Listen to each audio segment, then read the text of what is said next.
সংবর্ধনা ও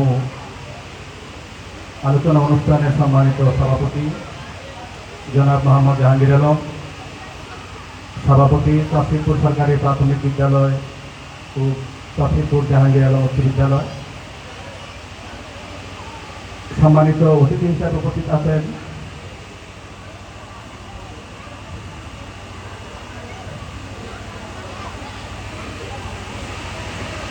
জনাব Morshed Alam, C U Ibrat fashion wear, Ibrat textile, উপস্থিত সাবেক চেয়ারম্যান জনাব Kamrul Hasan Harun Saheb, Kazi Mujibur Rahman, assistant manager sales and admin, can cement, doctor Mohammad Shah Alam Ripon, জনাব পরম শ্রদ্ধ স্যার জনাব নূর মোহাম্মদ জমদ্দার, প্রধান শিক্ষক রূপদ্বীপ বৃন্দাবন উচ্চ বিদ্যালয়, জনাব মোহাম্মদ আতিকুর রহমান, প্রধান শিক্ষক বাঞ্ছারামপুর সরকারি আছেন পাইলট মডেল উচ্চ বিদ্যালয়, জনাব আব্দুল খালেক স্যার, পাহাড়েকান্দি গ্রাম ওনার বাড়ি। আমি ওনার সম্পর্কে একটু বলি। উনি মাঝে মাঝে আমার স্কুলে আসতেন এবং স্কুলে পড়তেও রাখতেন।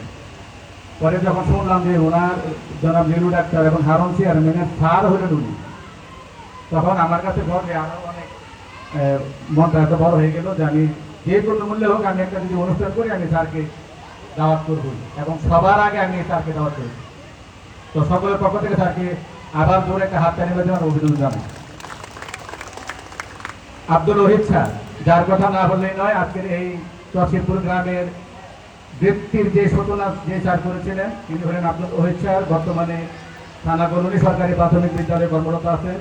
স্যারকে আমাদের এই স্কুলের পক্ষ থেকে স্বাগত জানাচ্ছি। উপস্থিত ধন্যবাদ জানাচ্ছি আমাদের এই তফসিলপুর গ্রামে সাবেক সভাপতি জনাব ফজলুল হক গুরু সাহেব, জনাব গোলাম কবির নীলু সাহেব, বেদন মেম্বার সাহেব, মনির মেম্বার সাহেব, হেলাল মেম্বার, তাহের মিয়া মেম্বার, দুলাল মিয়া মেম্বার, পূর্বপাড়া মোহাম্মদ সিদ্দিকুর রহমান, আমাদের কালাচান মেম্বার,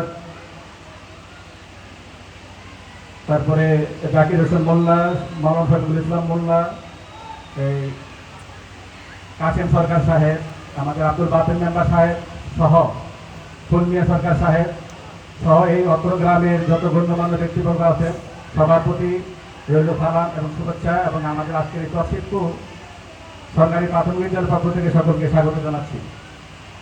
আমি এই অনুষ্ঠানটি আয়োজন করার পেছনে প্রথমে যাদের সহযোগিতা আমি উৎসাহ সহযোগিতা পেয়েছি তারা হলো এই তফসিলপুর গ্রামের তফসিলপুর স্কুলের প্রাক্তন শিক্ষার্থী। তারা আমাকে প্রথমে বলছে, স্যার এদের জন্য একটা কিছু করা যায় কিনা। পরে একটা আক্ষেপ এটাও করলো যে আমাদের সময় তো স্যার এরকম সংগঠন অনুষ্ঠান আপনার কখনো করেনি। তো বলছি এটা শুরু হলো, ভবিষ্যতে তোমাদের মাধ্যমে এই স্কুল থেকে যত ব্যক্তিগত শিক্ষার্থীরা পাবে তারা এখন থেকে ধারাবাহিকভাবে এই অনুষ্ঠানে তোমরা করবে এবং তোমাদের উৎসাহের মাধ্যমে তোমাদের অনুপ্রেরণার মাধ্যমে আজকে এই ভবিষ্যতে যারা বৃদ্ধি পাবে বা ভালো করবে তারা সংগঠিত হবে। আমি প্রথমেই আমার এই কথার মাধ্যমে আমি স্মরণ করছি জনাব হাজী সুলেমান সাহেব, যিনি এই প্রতিষ্ঠান সহ তফসিলপুর গ্রামের বিভিন্ন ধর্মীয় শিক্ষা প্রতিষ্ঠানের প্রতিষ্ঠাতা। তারপরে স্মরণ করছি মুক্তা হোসেন স্যার। আমি এই স্কুলে 2010 সালে আসার সময় যাকে সভাপতি হিসেবে পেয়েছিলাম।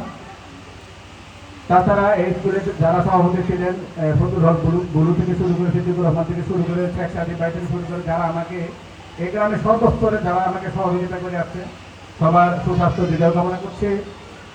আল্লাহ যেন সবার তাদের সেবা যেন আমরা অনেক বছর পাই, আল্লাহ যেন তাদেরকে দীর্ঘ দান করেন সেই কামনা করছি। আর এই স্কুলে 10 সালে আসছি। আমি আসার পরে আপনারা জানেন যে অবকাঠামো থেকে শুরু করে যা কিছু আছে আমি আসার আগে এগুলো ছিল না। তো যা কিছু পরিবর্তন দেখতেছেন সব এই আমাদের এই 10 সালের পরে এই পরিবর্তন। এই তফসিলপুর গ্রামের অভিভাবকগণ এত আন্তরিক এবং ইতিবাচকভাবে এমনভাবে সহযোগিতা করে যা বাঞ্ছারামপুর তো নাই, বাংলাদেশে এমন কোনো গ্রাম এমন কোনো অভিভাবক আছে কিনা আমার জানা নেই। আমি ধরে বিভিন্ন সরকারি চাকরি করার সুবিধাতে আমি বিভিন্ন জায়গায় গিয়েছি, বিভিন্ন ট্রেনিং প্রশিক্ষণ গ্রহণ করেছি। এরকম তফসিলপুর গ্রামের মতো কমিটি, এসএমসি কমিটি আমি কোথাও পাই না। এটা আমি ব্যর্থ গলায় বলতে পারি, আমি কখনো এরকম কমিটি পাইনি। এবং আপনি এখানে হুইল চেয়ার আছেন, তারও স্বীকার করবেন যে তসিপুরের মতো কমিটি বাংলাদেশ আর দ্বিতীয়টা আছে কিনা আমার জানা নেই। এখানে অনেক সময় দলমত নির্বিশেষে অনেকে ব্যক্তিগত থাকতে পারে, ভিন্নমত থাকতে পারে, কিন্তু স্কুলের ব্যাপারে কোনো ভিন্নমত নাই। এরা এমনভাবে এগিয়ে আছে যেটা আমাকে সবসময় মানে অভিভূত করে, আমাকে খুব আনন্দ দেয় এই বিষয়গুলো। তা আমরা কেন কাজ করবো না? আমরা যারা এখানে শিক্ষক আছি আমরা আনন্দ পাই, এই স্কুলে কাজ করতে মজা পাই। এই কারণে আমরা এই সকাল থেকে সন্ধ্যা পর্যন্ত পরিশ্রম করি, যার ফলে আমাদের শিক্ষার্থীরাও পরিশ্রম করে। এই ফলশ্রুতিতে তারা এই বাধ্যতা করছে। ভবিষ্যতে আপনারা আমাদের এই স্কুলের প্রতি সজাগ দৃষ্টি রাখবেন, সহযোগিতার হাত বাড়িয়ে দেবেন। সকলে ভালো থাকুন, দীর্ঘায়ু কামনা করছি। সবাই ভালো থাকুন। সকলকে এই স্কুলের পক্ষ থেকে, গ্রামের পক্ষ থেকে ধন্যবাদ জানিয়ে আমার স্বাগত বক্তব্য শেষ করছি। আসসালামু আলাইকুম।